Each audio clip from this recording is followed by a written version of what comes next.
Today we'll talk about devotion and what Bhagavad Gita, how Bhagavad Gita covers prominently in some of the chapters. 12th chapter is called Bhakti Yoga. Ninth chapter is Raj Vidya Raj Guhya Yoga. That also covers devotion. And chapter 8 also covers devotion.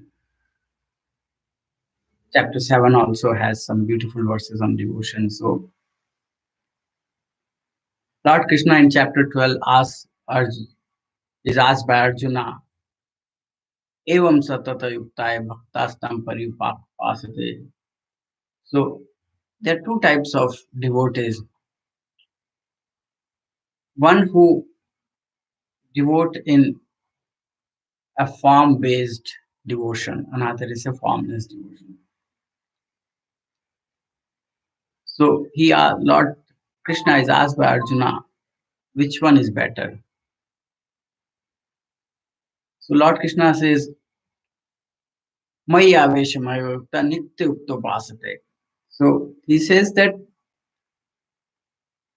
those who form, those who devote themselves in the form, that is easier to practice. There is a beautiful verse after this. It says, Kleshoti karastesham vakta saktajesam avaktahe gatir dukham deharadhir vaptate. We have a body, we have a form, and when we devote, we have to devote in a, in a way which we can relate better. So relation of a body with another body is always very easy, and that's how it's not that God is in only human form. God is superior, entire superior. It can be form, can be formless, it can be anything. But for us to practice, what we should do is practice in a form. It is easier to relate. Now, how we practice, when we practice, where we practice, what we practice. So, when we talk about prac- when to practice, I think chapter 8 has worded it very beautifully. Tasmat sarveshu kaleshu mamanusmara yuddhacha mayorpitamanobuddhi mame veshya sanchaya. All the time, keep remembering my name and keep doing your duties. Patram pushpam phalam toham yo me bhakta parachati. So offer everything you can within your capacity. God will accept it. And why should we do devotion? Why devotion is so important?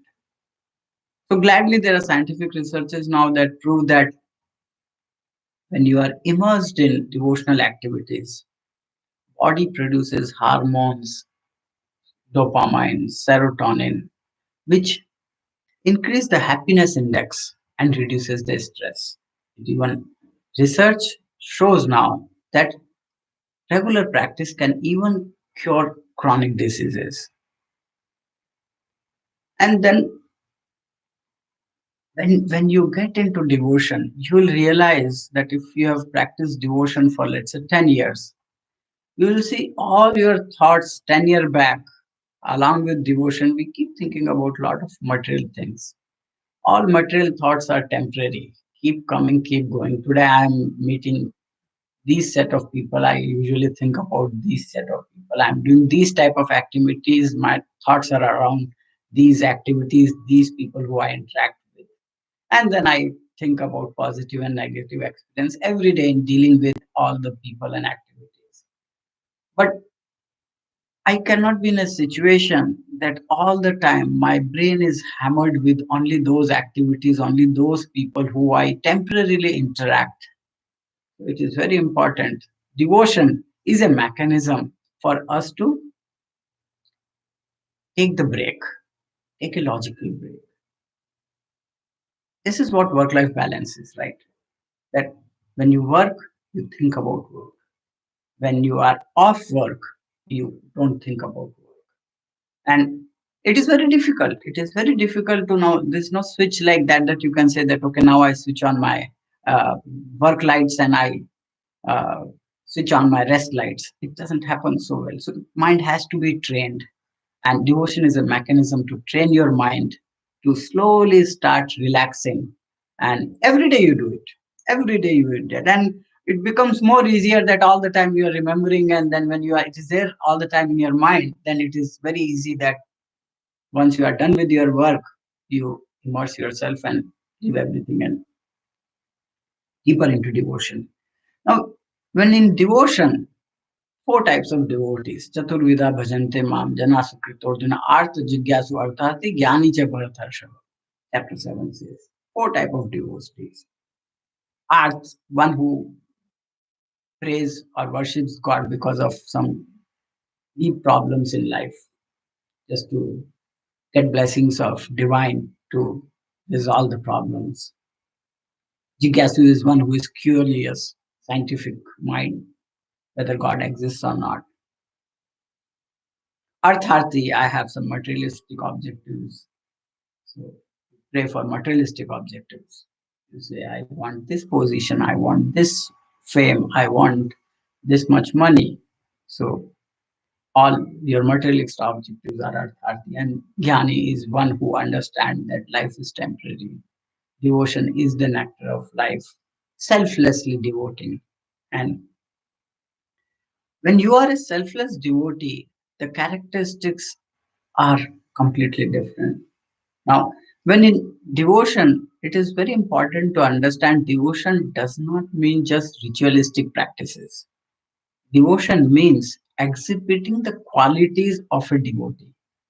And what are those qualities a devotee should exhibit? Adveshta sarvbhutanam maitri karuna evacha nirmamo nirhankara samdukha sukha shami. Adveshta sarvbhutanam doesn't have anything negative about anybody. Maitri karuna evacha, kind, friendly, nirmamo nirhankara, no element of ego and me element in your approach. Some dukha sukha shami. You are always equipoised in pleasure and pain. Santushtam satatam yogi, yatatmadara nishchaya. He is always satisfied. May arpito manobuddhi yo mad bhakta same priya. One who has just surrendered with mind and intellect. That is definition of my devotee. That's what Lord Krishna says in chapter 12. Yo narishyati na dveshti na shrochati na kamshati shubha shubha parityagi yo mad bhakta same priya. One who just doesn't get overexcited or over pleased with successes and who doesn't get depressed with failures. Yo narishyati na dveshti na shrochati na kamshati. No, who doesn't become sad, who doesn't desire. That is definition of Krishna's devotee or Lord's devotee. यस्मान्नो जीते लोको लोकानो जीते च हर्षमर्ष भयो mukto yasacha mama. Who doesn't hate anybody, who is not very loving anybody closely. That is the definition of my devotee. Nanapeksha shuchir daksha udasina gatavyata sarvarambha parityag yo mad bhakta same. Anapeksha, without any desires. Shuchi, externally, internally pure. Daksh, skilled in what you are doing.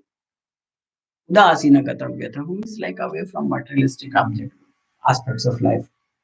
Sarvarambha parityagi, all the actions are with selfless motive. These are the qualities of a devotee. And it is very important that qualities and values are more important than the ritualistic aspect of devotion. श्रेयांतव्य मयात्य ज्ञान यज्ञ परंतप सर्व कर्म अखिलम ज्ञानी परिसमाप्यते. Instead of materialistic sacrifices in terms of your values and knowledge is far more superior.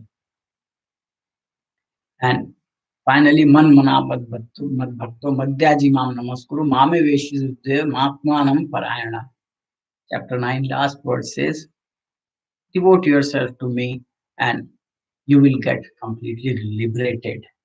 And that is the whole objective of life is you live life, which is a very light, liberated life, free from bondages. The more we think about materialistic aspects, the more we indulge in all materialistic aspects, more we get entangled and stuck with all this. More we free ourselves, life becomes very easy.